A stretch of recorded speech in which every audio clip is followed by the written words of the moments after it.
Hi, my name is Hal Hanlon. I'm design producer for Rift, and we're going to be doing a very quick demo of some of our new user experience. So right now we're in Character Create, and we're going to start by creating a brand new character from one of our two factions. We are going to start with a Defiant, and the Defiant faction has three races that you can choose from. You have the Eth, you have the Kalari, and you have the Bami. The Bami are my personal favorites, so I'm going to ask Chris to make one of those. The next decision you make is one of the most important, because what you're choosing is your calling. It's not to be confused with your class. This is basically selecting the group of classes that you're going to be mixing and matching for the rest of the game. So we're going to have him pick, what are you going to pick, Chris? Warrior. We're going to have, he's going to pick a warrior, and we're going to press the customize button, and we jump in here and we begin customizing our character. So we morph between 4 facial targets to give just basic facial shape. We also allow you to adjust the normal mapping to change the shading on your face. And then you can do many of the things that really let you customize your character. You can alter the rotation and scale of the eyes. You can change the size of the mouth, the nose.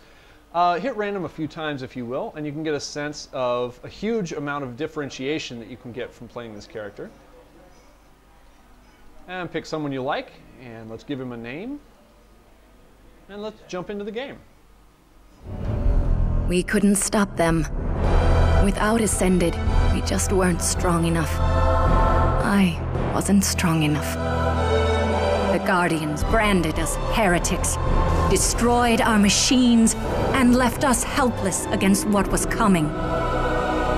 Invaders from the rifts swept through the world like a plague.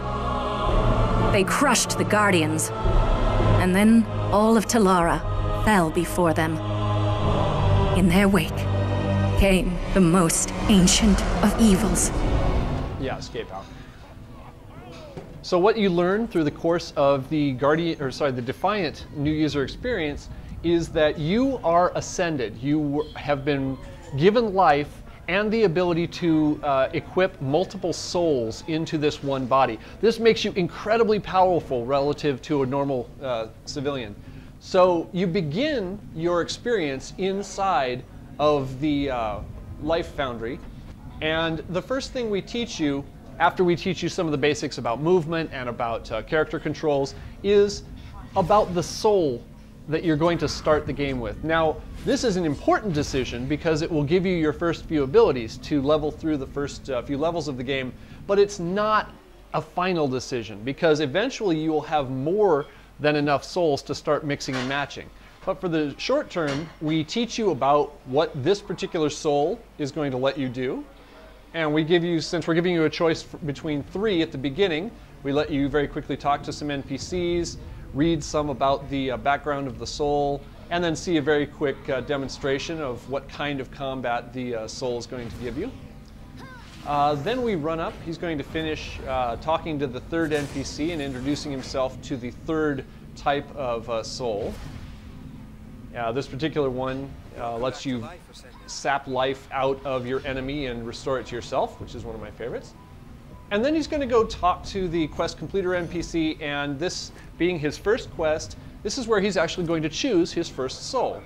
Which one are you going to choose, Chris? Paladin. Paladin. So we're choosing the Paladin, which is a sword and shield warrior that has some limited heals, and is one of my personal favorites. It's a really powerful soul. It's really good for solo questing. So right now, he's being instructed to escape to a time machine. See, the Defiants begin their journey at the end of time. The enemy, Regulus the Destroyer, has consumed all but a very tiny part of Talara. And at this point in time, the Defiant finally find a way to imbue bodies with multiple souls and turn them into what are called Ascended. And the player, oh, that's an example of the, really quickly, the epic mount for the Defiants. We show you that pretty early on.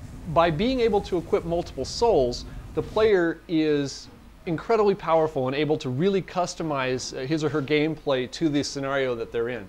So we're going to run out and explore this falling apart world of Talara. You can see one of the things that we don't want you to be doing right out of the bat is, or out of the chute, is, you know, fighting wolves or spiders or something like that, you're entering a war zone. This is the end of time for the planet of Talara. It is being devoured by Regulus the Destroyer, and the Defiants are sending you back in time so that you can fix the timeline and avoid this situation. So instead of just learning about how to do farming and various rather menial tasks, this is about how in the world do I save the timeline? How do I go back and fix the problems of the past? So let's go ahead and log out of this character. Let's log into one of the more advanced characters, and we'll just go on a little bit of a walking tour of the zone. We're going to play a mage. And again, as I said before, mage is the calling. That represents a group of 8 classes that you can mix and match up to 3 of at any given time. And beyond that even, you can save configurations of these in what we call roles, so that when you click on a role, you re-equip some souls with some points spent into them and get the abilities, your action bar changes, and you can change gameplay styles in between combat at will. And you can profoundly control how you encounter our content. So right now, Chris just very quickly cleared out the points that have been spent into his souls. We don't make that a painful fee. We want you to be able to play with the soul system, and so it's roughly equivalent to maybe 1 quest's worth of gold at this point. So now you'll notice that in the soul tree, he can pick which 3 souls are active. And each soul comes with a couple of abilities, even without any points spent into them. But where the power comes is spending your points into the branches of the soul tree and unlocking the abilities in the roots. So as you see, he's going very deep into the necromancer tree. In fact, it looks like he's probably going to max that one out, which is perfectly fine. You can go completely deep into one tree and just have the others as you get the token 0-point abilities. Other people like to spread the points across multiple souls. It's however you want to play the game. That's the whole idea. What works for you? That's the sort of thing that in between combats, I have completely changed how I play the game. I am controlling how my character interfaces with the world, and I have complete enjoyment, because if I don't like the way my character plays, I simply rearrange my abilities until I do. Now, Rift combat is a little bit different than pretty much anything that's on the market. It has similarities with things like public quest and regular questing, but it's distinctly our own. For one thing, rifts can happen pretty much anywhere. And when a rift opens up, it means that the area around it has changed, the lighting has changed, the sky has changed, new enemies flood into the scene, and you get a localized quest around the area of the rift. Now, if you run into the rift and you participate in this, you're going to encounter a series of stages. As you progress through stages, eventually you will encounter a timed stage. Oh, excellent. There's a water rift in the distance. Let's go do that one. We'll come back to the foothold. When you enter the timed stage, that's a challenge stage. If you complete that stage within the time, you get to a bonus stage. And bonus stages are where the best loot comes from. That mechanic and a few small other modifications have really changed the gameplay with multiplayer in this game. Instead of most MMOs being a case where people jealously defend their content, get away from me, you're taking all my kills, get away from me, you're stealing my mobs, quit stealing my loot, quit harvesting all that. In Rift, it's awesome to have somebody join you for a rift, because it's going to help you get past more of the unstable stages, and you're going to get more loot in the long run, because it's your contribution, not your contribution compared with somebody else's contribution. It's a great way to really meet new players. Just running from rift to rift to rift, you'll probably come across somebody who likes playing with rifts, and whether or not you form a group, you can have a very social experience. You wave at each other, you dance with each other, when you're done you cheer, you celebrate. And generally, you experience a massively social gameplay that is really not typical in the industry. Most times you either play with someone you know or you don't play with anyone at all.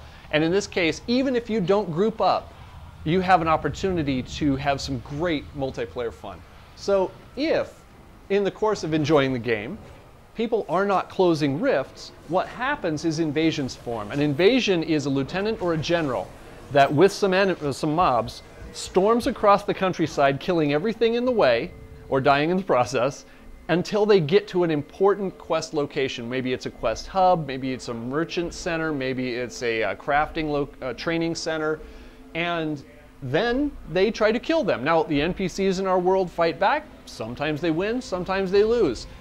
If nobody stops an invasion, that turns into a foothold where the invasion has destroyed the player content in that area and has put down their own foothold, which can now spawn invasions and take over new areas. So we had a server that no one was playing on, and over time, within about a course of a week, the server simply went into a state of pandemonium where you had invasions and rifts and tears and footholds all over every map. One of the greatest things about our dynamic content is even when it seems like you have failed, what you've actually done is provided more content. So if you do not seal a rift, if everybody ignores a rift, it becomes an invasion. An invasion is a quest of its own that moves around the world, and anybody nearby has a chance to participate in it.